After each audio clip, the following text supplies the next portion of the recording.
All right. We might, well, we're going to do all right. Next is a CLE presentation that we have. Oh, I'm sorry. We got the reforecast next. I'm sorry. Approval of fiscal year 2022 reforecast budget. We have Finance Manager Liz Wick and Director of Advancement Kevin Plachy. I'm going to turn it over to them to decide who speaks first.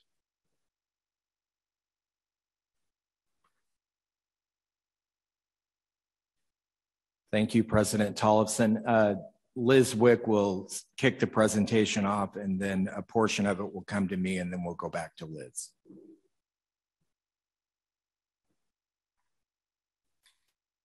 Yes, good morning, everyone. Thank you for having me today. I am Liz Wick, the Budget and Finance Manager, and first I'd just like to give you a brief overview of what the reforecast process is and what's brought us to this point.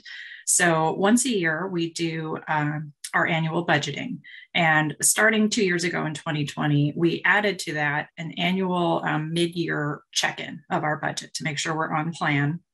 And we call that the reforecast because we go through the entire budget and we reforecast all of our numbers to just check in and see if we're on path to where we want to be. And this year with the reforecast, as in the previous years, we present it to the Budget and Audit Committee. And this presentation was presented to them back in March, and it was approved to be presented here today. So we do have a PowerPoint presentation. It's just a brief presentation recap of the overview of the numbers. So I'd like to go through that with you. And whenever you're ready, if I could have the next slide, please. Okay. So we have broken up the reforecast by fund. We have 4 funds. We have the general fund, the CPF fund, and the CLE fund. The 4th fund is the section fund, which we do not include in the reforecast process. So what we found is overall, our net income is favorable over budget. So as you can see here in the general fund, our original FY22 budget had us using about $90,000 of our reserve funds to cover this year's expenses. What we found in the reforecast is that we actually are going to be favorable by about $224,000. So we're expecting to actually add to our fund balance by the end of the year. So that's a positive swing of about $325,000. For the CPF fund, it was very minimal change. And for the CLE fund, we also had a favorable change. We originally were going to add to the fund about $310,000, and now we're looking at about $656,000. And we'll speak to that a little bit later. In addition to this, we did make some slight adjustments to FTEs. This was just more of a bookkeeping change. There was actually only one addition, and that was a contracted temp to our tech cost center, and we are actually able to offset that expense by capitalizing the labor. If I could have the next slide, please. So we've laid out the significant changes that we made during the reforecast process. We added the volunteer engagement tool. That is also going to be a depreciated expense. We added the blueprints for a potential office lease build out. We asked for plans to share with potential leaseholders, so that was added. We added meeting expenses for the ethos meetings that you all have been involved in. And we also added a budget for a project to do an office consolidation. And this is, again, in anticipation of a potential office sublease. Another thing that we added was a salary budget reallocation for the compensation grid. So that is included in the budget. And in a moment, Kevin will be sharing a little bit more about that with you. And then in addition, the Casemaker service that we were using, that is no longer available to us. And so there was $57,000 in savings in the reforecast for that. And if we could have the next slide, please. And then Kevin is going to go over the updated compensation grid with you.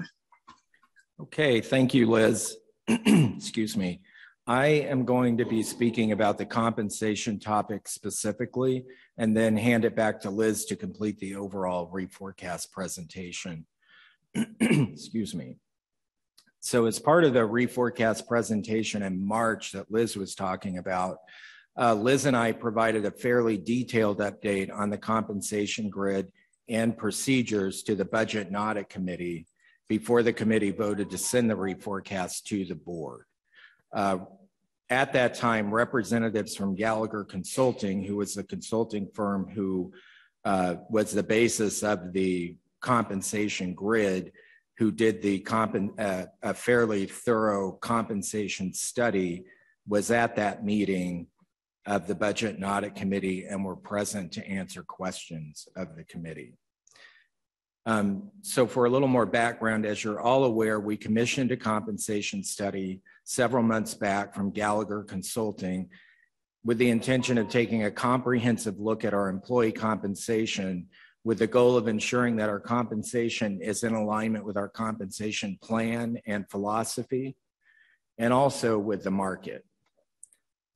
So after considered and careful analysis of the compensation study by the executive leadership team, led by our executive director, we're now ready to implement the updated salary grid. And as Liz indicated, the cost of implementing the updated compensation grid is included in the Reforecast. So with the implementation of this plan, we still realize savings in the salary line of the budget. And that budget line comparison can be found at page 246 of our materials.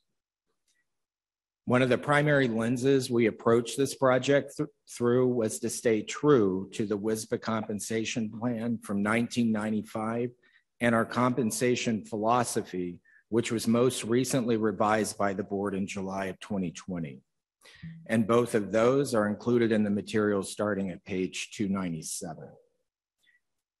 So as part of the goal of staying true to the compensation plan from 95 and our compensation philosophy, the executive leadership team made sure that we were meeting several criteria. The first was that the grid was and the procedures were internally fair and consistent, that they were affordable and sustainable, and that they met the requirements articulated in the plan that salary ranges would start at a low point of 80% of midpoint and cap at 120% of midpoint. We also stayed true to the compensation plan's expectation that progression to midpoint would occur no later than 5 years of service.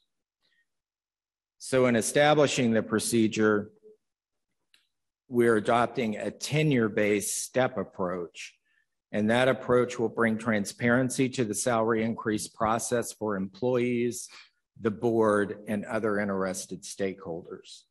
So the step plan, to give you a sort of a broad overview, anticipates that a new hire starts at 80% of the midpoint.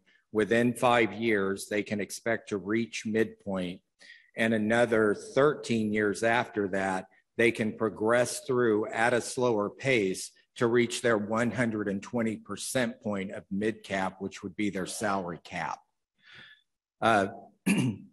And when thinking about the tenure-based step approach, we were thinking about how to bring more equity to our pay structure and procedures.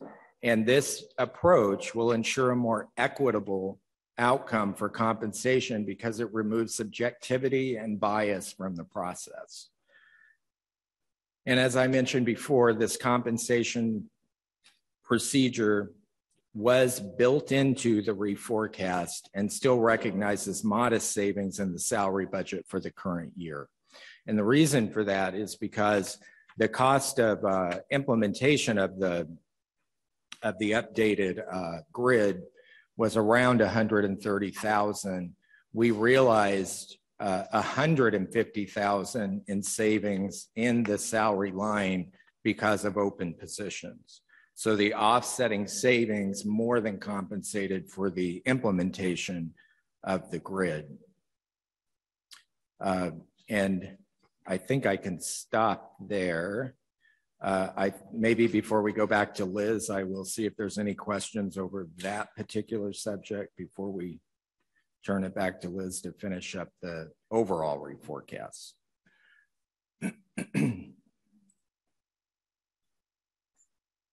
Does anybody want to ask any questions of Director? Oh, yes, we have hands up. Governor Williams-Ruth. Thank you, Mr. President. Thank you, Director Plachy.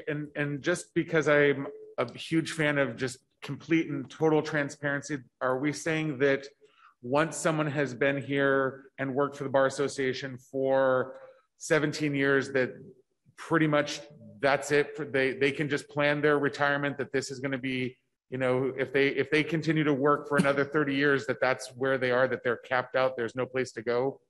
And I ask that tongue in cheek, but also legitimately, because if we are going to be putting a cap and there's going to be no extra room for any growth, I would be worried about losing those senior people and disincentivize. I mean, it's the opposite of golden handcuffs. I mean, it's the lead handcuffs that say, gosh, you know what, I can now go and become the chief general counsel for the Gates Foundation, and now I got a whole nother realm now that I'm not going anywhere. And I understand all the arguments that people don't work for us for the money. I get it. But I also just want to make sure if what we're talking about is a policy that creates an absolute ceiling that there's no room for. Thank you. Yeah, that's a good question, and thanks for asking it, Governor Williams-Ruth. The plan has a laid out step plan for each grade within our compensation structure, and we have 54 grades. And there's 18 steps within each of those grades that start at 80% of midpoint and go up to 120% of midpoint. And they're based on the current market, based on the compensation study that was done by Gallagher. What that compensation study also recommends, and what is normal in the compensation world, is that market surveys are done on some form of regular cadence to make sure that the grids and the grades are kept up to date with market. And that's our intention to do that as well. So at a certain cadence, and that is likely to be every other year or something like that, a market analysis, not as deep as the one that was done by Gallagher, because that was a very comprehensive compensation study, but something more limited would be done. And when those market surveys come back and show that the market's moving up, all of our grades would be updated from the midpoint out, which would thereby increase the 80% starting point and increase the 120% cap. So it's not fixed in forever. It's based on, and it will be updated based on market surveys that are ongoing at a particular cadence. Thank you. And let me just follow up and ask then, is this planned future updates, is that going to be written into any policy? Or again, thinking of a board 8 years from now that says, no, we don't want to do it. So I just want to, make sure that if this is the intent, that whatever we pass has that laid out. So that way, again, when people when we don't have the divining rods of looking back in people who were here for this meeting, that there's no question as to, no, we didn't create this to be a stagnant, place. Just because, again, the machinations that went into getting to where we are now, and the Gallagher survey and what we had to do and how long that went in, was a bit of an extraction of a process.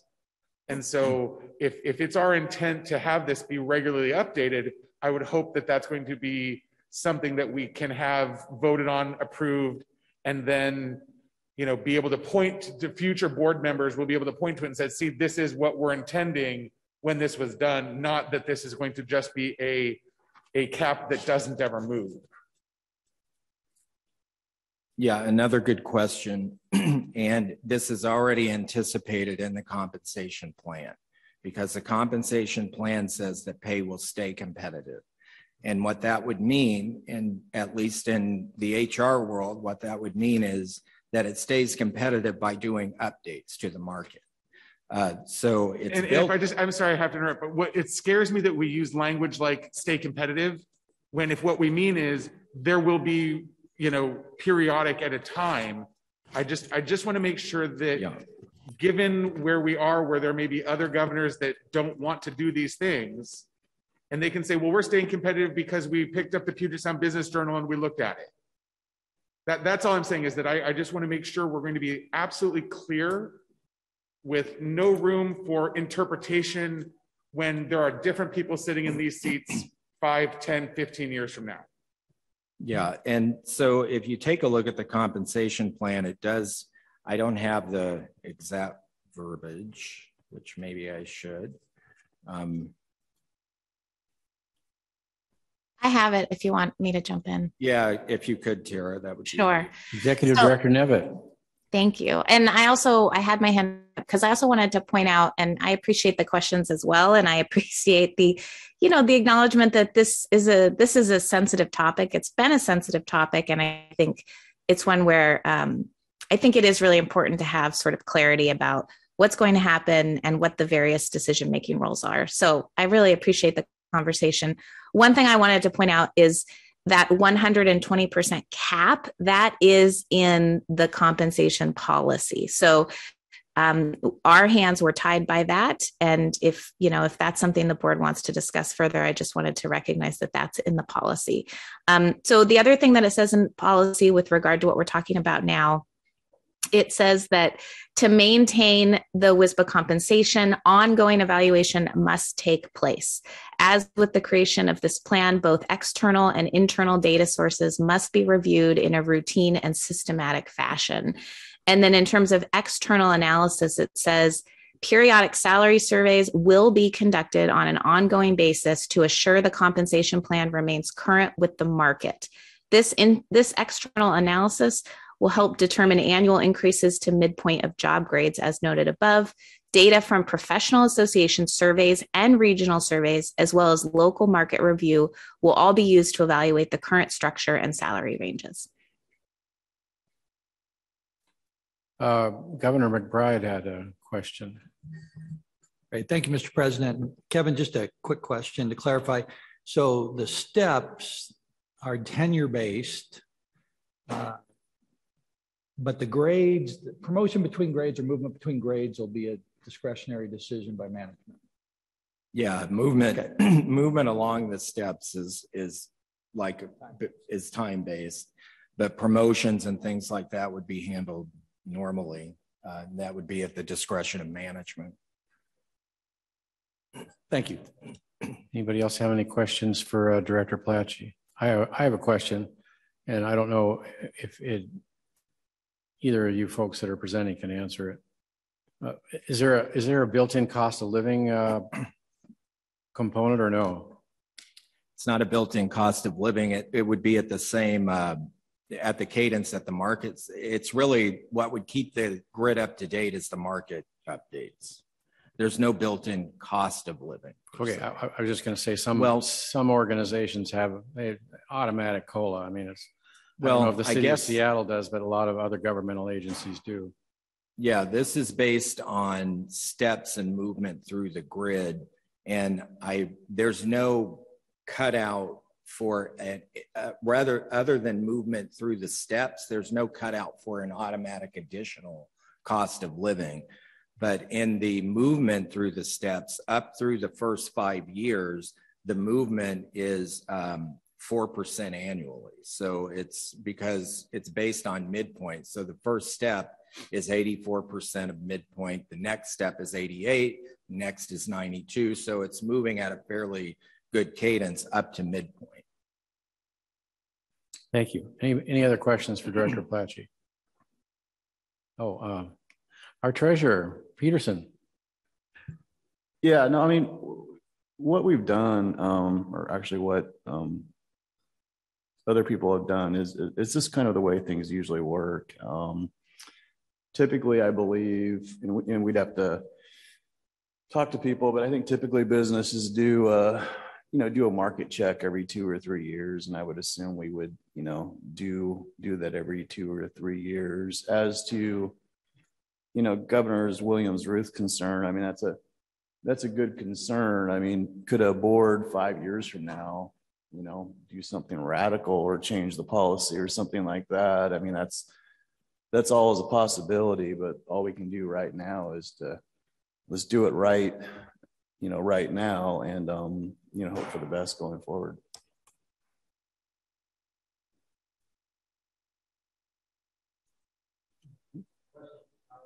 Okay, I see that question, but is it going to be a response, or is that just a comment, Treasurer Peterson? Okay, so that's just a comment. Okay, thank you. Now we have Governor Stevens. Can you hear me? Perfectly. Okay, thank you. And so I had written this in the chat, but I had two questions, and one is, and I guess this is for Director Platchey or for Executive Director Nevitt. As it relates to our policy, I wondered if the policy actually sets forth that every X years there will be a full-blown compensation study.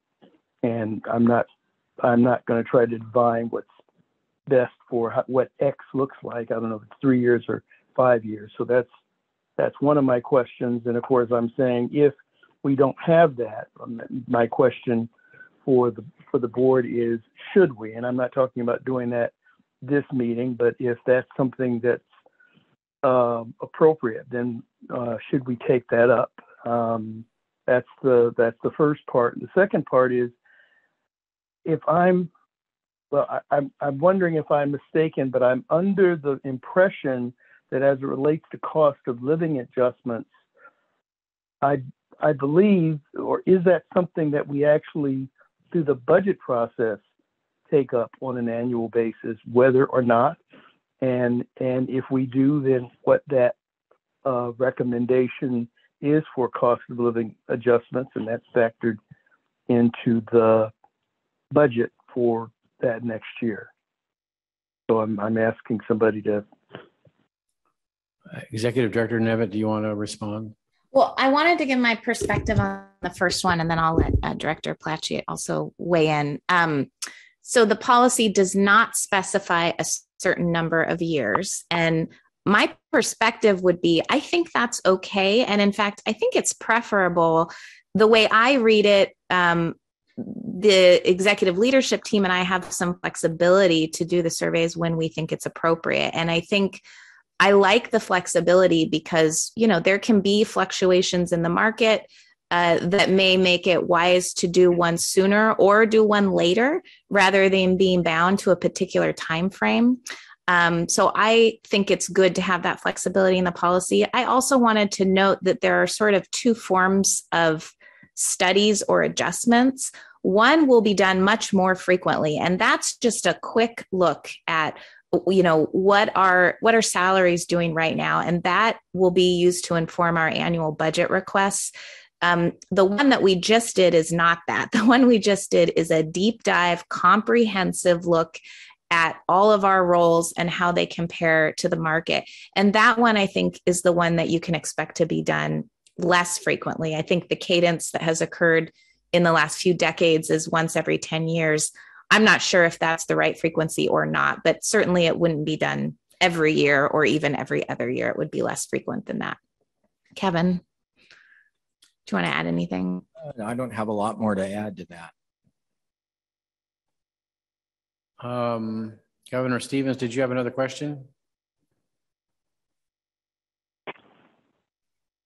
Yeah, well, I still have the question because you had actually raised it, Mr. President, and that was about cost of living adjustments, meaning I think that is something we take a look at annually, and it's a part of the budget process. So if we make that adjustment, as I recall, and I may be wrong, that actually is built into the budget and brought to the Board of Governors as one of those items that the board should be aware of in our budget process. Am I correct, or do I have that kind of mixed up? And I'm just talking about COLA now.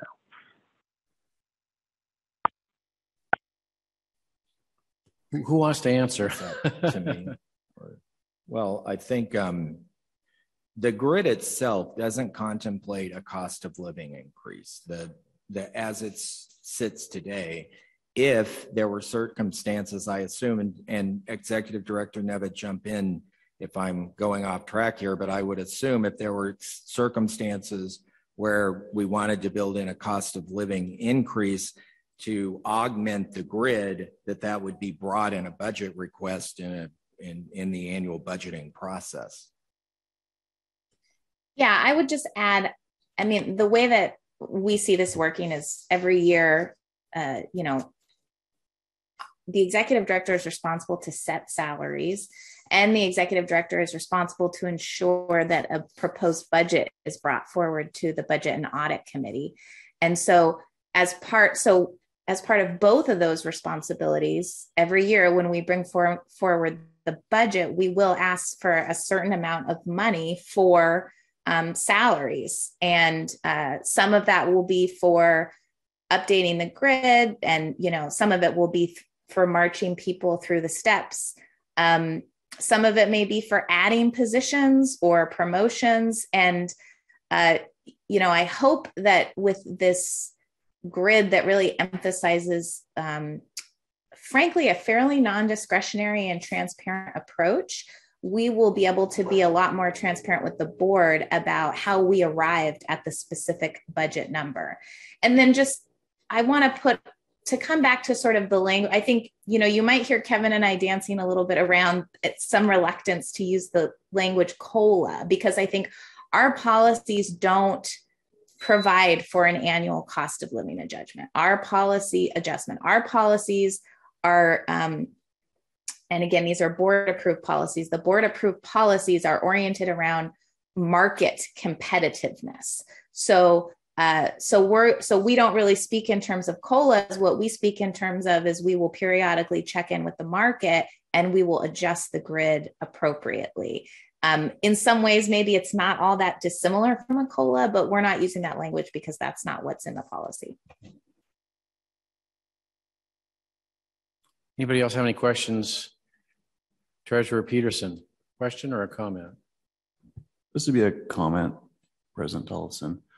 I would just encourage us as the board to let the experts and the staff do their job and not try to micromanage this process. If they bring something to us at the end of the year for the budget that we don't agree with or we think's done improperly, I think that's the time to voice our opinion. But I don't think many of us here are experts in compensation. So I would say let the experts and staff do their job.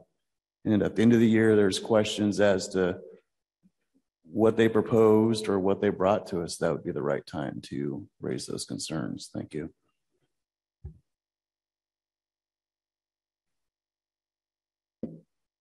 Anybody else have their hand up that I'm missing?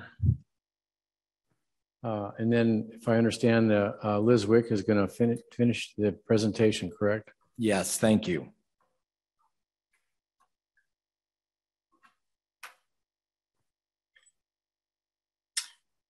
Okay, thank you.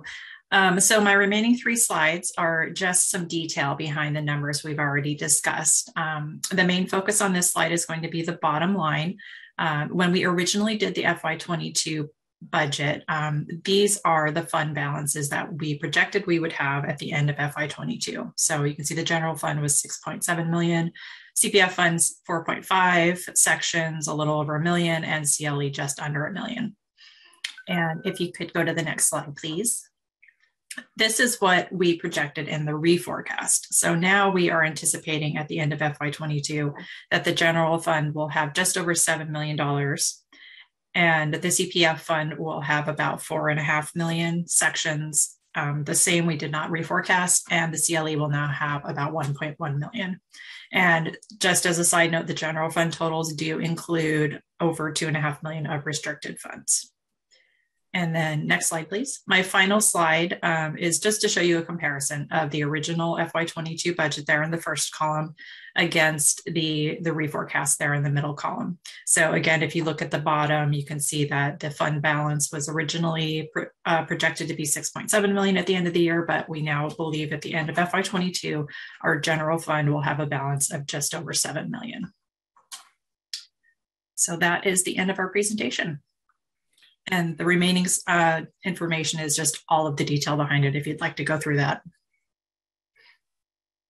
Any questions for Liz Wick or Kevin Platsche at this point?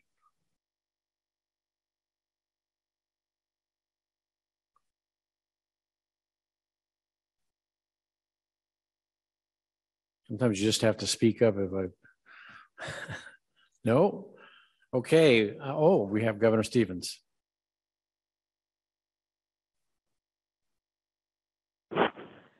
Just want to try to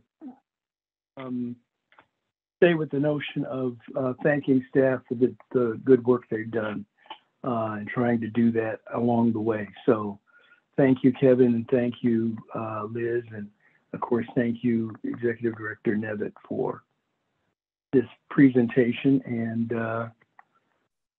appreciate the work. Thank you. Executive Director Nevitt. I just wanted to tag on to the appreciation. As you know, we've had a gap in our Director of Finance position, and Liz, as well as Maggie, you, our controller, have both stepped up to take leadership roles in the department and to take on more responsibility. And Kevin, as well as Glynis, have both stepped in to provide leadership to the department and have taken on a lot of additional work in addition to what they do all the time. And everyone's done a fantastic job, and really not a beat has been missed. So I just wanted to tag on to that appreciation. And I too thank Governor Peterson. You got some. Thank you, President Tolson. Just a quick comment, and I know I said this yesterday, but I want to echo what Executive Director Nevitt said. Director Platsche and Finance Manager Wick and Controller Maggie have done just a tremendous job, and the transition's been seamless, and actually I believe we've probably accomplished more than we would have otherwise. So I just want to make sure that people are aware that they're just doing a tremendous job for us. So thank you. Any other reactions or comments or questions? Governor Stevens, you have your hand up again? Yes, I do. And it's a question for Director Nevitt, and I may have missed it, but where are we on the path of a new finance director or officer? Well, we are there. Actually, I was going to send an email update to the board, but I might as well do it now. We have offered, and she has accepted. Tiffany Lynch will be our next director of finance. Some of you who've been around for quite a while might recall that Tiffany previously worked for WSBA for many years and has served many roles in our finance department. She left, I think, about 4 years ago. Tiffany is a licensed CPA. She's been serving as chief financial officer at a nonprofit in the area. And we are very, very, very lucky that she would like to come back and lead this department. So I know that those of you who have worked with her in the past know she's just incredibly competent, incredibly pleasant to work with. And I'm sure all of you will be really pleased to work with her. So she'll be starting in mid-July, and it can't come soon enough. Thanks very much. So the chair will entertain a motion to approve the budget as reforecast. So moved. Is there a second? Second. Any further discussion? I think we're ready for a vote then. Governor Abell? Aye. Governor Adwale? Governor Angelville? Aye. Governor Boyd, Aye. Governor Clark, Aye. Governor Couch, Aye. Governor Dresden, Aye. Governor Higginson, No. Governor McBride, Aye. Governor Peterson, Yes. Governor Pertzer, Aye. Governor Sayani, Aye. Governor Stevens, Aye. Governor Williams Ruth. Aye.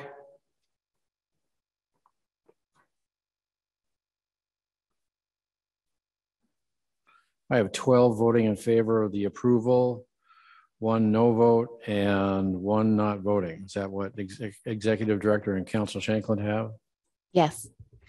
Okay, the motion to approve is adopted.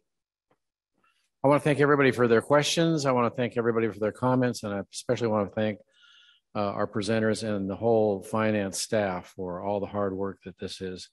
You know, sometimes when I tell people how much money how big the budget of the Bar Association is, they go, "You're kidding, it's that big?" You know, this is a big organization and a lot of moving parts, and I thank everybody for keeping this whole thing moving forward. All right. We have a CLE presentation, and I thought since we're a little ahead schedule, that we take a 10-minute break before that and we can get ready for the, oh, is that a yes? Oh, okay. So we'll take a 10-minute break and then we'll get into our CLE presentation. Thanks, everybody.